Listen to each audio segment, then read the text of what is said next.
जी नमस्कार। Welcome to my YouTube channel Amardeep Gyan Sagar centre. मेरे channel Amardeep Gyan Sagar centre में आप लोग का बहुत बहुत स्वागत है, वेलकम है। तो अभी हम लोग चल रहे थे नरेशन के चल रहे थे पार्ट 7 में। 6 पार्ट हो चुका था, तो अभी हम लोग चलेंगे पार्ट 7 में। पार्ट 7 में देखेंगे कि कुछ जो है नियम, स्पेशल नियम है, उस नियम को देखेंगे कि नरेशन मिस होता है कथन, वो तो जानते ही हैं। तो फिर हम देखते हैं कि इसका जो है रूल्स और डायरेक्ट टू इनडायरेक्ट बनाने के नियम में अभी हम लोग चल रहे थे, और उसके नियमों को हम लोग देखते हैं अभी। तो देखते हैं कि सम इंट्रोगेटिव सेंटेंस आर यूज्ड शैल आई। कुछ इंट्रोगेटिव सेंटेंस में शैल आई का प्रयोग होता है। तो उस तरह का जब शैल आई का प्रयोग जब हो, तो उसको हम किस तरीके से डायरेक्ट से इनडायरेक्ट बनाएंगे, उसके नियमों को हम लोग आज देखेंगे। तो ये शैल आई भी होता है, जो उसके दो मीनिंग होते हैं। शैल आई जो होता है उसके दो मीनिंग होते हैं, एक होता है फ्यूचर टेंस का मीनिंग और एक होता है रिक्वेस्ट का मीनिंग। जब किसी भी सेंटेंस में शैल आई का प्रयोग रहे, तो शैल आई का प्रयोग रहे तो उसमें दो मीनिंग होता है, एक होता है फ्यूचर टेंस का मीनिंग और दूसरा होता है रिक्वेस्ट का मीनिंग। तो दोनों मीनिंग जब रहता है, तो उसमें अब दोनों के मीनिंग को हम बारी बारी से अलग अलग से देखेंगे। जब when the meaning of shall I happens future, जब शैल आई का मीनिंग हो फ्यूचर में जब हो, फ्यूचर का मीनिंग हो, तब उसको हम लोग चेंज करते हैं, वुड में चेंज करते हैं। उसको क्या करते हैं हम लोग, वुड में चेंज करते हैं। जैसे subject plus would plus object, subject plus would plus object होता है, इस तरीके से हम लोग चेंज करते हैं। उसके बाद फिर एग्जांपल देखते हैं डायरेक्ट का। ही टोल्ड मी, वह मुझसे कहा, शैल आई पास, क्या मैं पास करूँगा। ये जो है इसमें जो है फ्यूचर वाला है, फ्यूचर वाला एग्जांपल है। फर्स्ट में जो है फ्यूचर वाला बताया जा रहा है, तो इसमें इनडायरेक्ट जब बनाते हैं तो उसमें हो जाता है ही आस्क्ड मी, वह ही टोल्ड मी का हो गया आस्क्ड मी, और उसके बाद फिर कोमा के जगह पे इफ़ लग गया। उसके बाद फिर ये हो गया आई का जो है फर्स्ट पर्सन के सब्जेक्ट के अनुसार ही हो गया। उसके बाद फिर सेल का वुड हो गया और पास हो गया। उसके बाद फुल स्टॉप है, क्वेश्चन मार्क का फुल स्टॉप हो जाता है। तो यहाँ पे subject plus would plus object के रूप में, यानी कि एसरेटिव के रूप में होता है, और यहाँ पे वुड लग जाता है। सबसे बड़ी ध्यान देने बात है कि जब इसका टेंस सेल का प्रयोग जब फ्यूचर के रूप में हो, सेल आई का प्रयोग जब फ्यूचर के रूप में हो, तब उसका प्रयोग वुड के रूप में करते हैं, वुड के रूप में करते हैं। तो यहाँ पे इससे क्लियर होता है। उसके बाद फिर आगे देखेंगे हम लोग।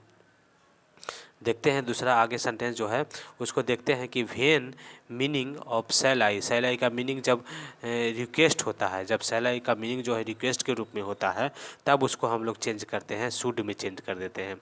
कैसे शैल आई का चेंज कैसे करते हैं, शुड के रूप में करते हैं। जैसे subject plus should plus object, subject के बाद शुड होता है, शुड के बाद ऑब्जेक्ट होता है। तो यहाँ पे हम देखेंगे कि डायरेक्ट में कि सी टोल्ड मी, वह मुझसे कही, शैल आई गो टू पिक्चर, क्या मैं पिक्चर जा सकता हूँ, क्या मैं पिक्चर जाऊँ। ये इस तरह से इसका जो है रिक्वेस्ट है, इसमें जो है रिक्वेस्ट वाला सेंटेंस है, इसमें रिक्वेस्ट किया गया है।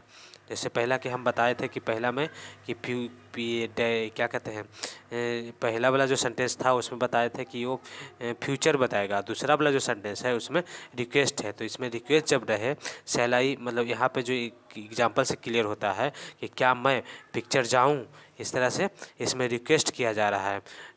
तो रिक्वेस्ट जब किया जा रहा है, तो इस तरह का जो सेंटेंस होता है रिक्वेस्ट वाले सेंटेंस में, तो वहाँ पे क्या करते हैं कि वहाँ पे शुड लगा देते हैं और सब्जेक्ट के बाद शुड प्लस ऑब्जेक्ट लगाते हैं। जैसे कि यहाँ पे हम इनडायरेक्ट में देखते हैं कि सी आस्क्ड मी, टोल्ड की जगह पे आस्क हो गया, उसके बाद फिर कॉमा को हटाएं तो फिर आस्क्ड मी यहाँ पे छूट गया है, तो यहाँ पे इफ़ हो गया, कॉमा की जगह पे इफ़ हो गया। उसके बाद फिर आई जो है क्या हो गया, ये फर्स्ट पर्सन के अनुसार सी हो गया, फिर सी में परिवर्तन हो गया। उसके बाद फिर शुड हो गया, सेल के जगह पे यहाँ पे शुड हो गया। यही ध्यान देना है कि यहाँ पे सेल के जगह पे शुड हुआ और उसमें जो सेल के जगह पे वुड हुआ था, तो should go to the picture.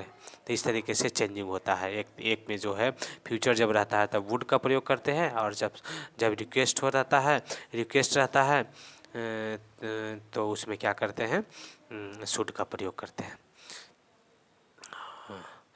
फिर आगे देखते हैं कि नेवर यूज डैट कभी भी हम लोग डैट का प्रयोग नहीं करते हैं।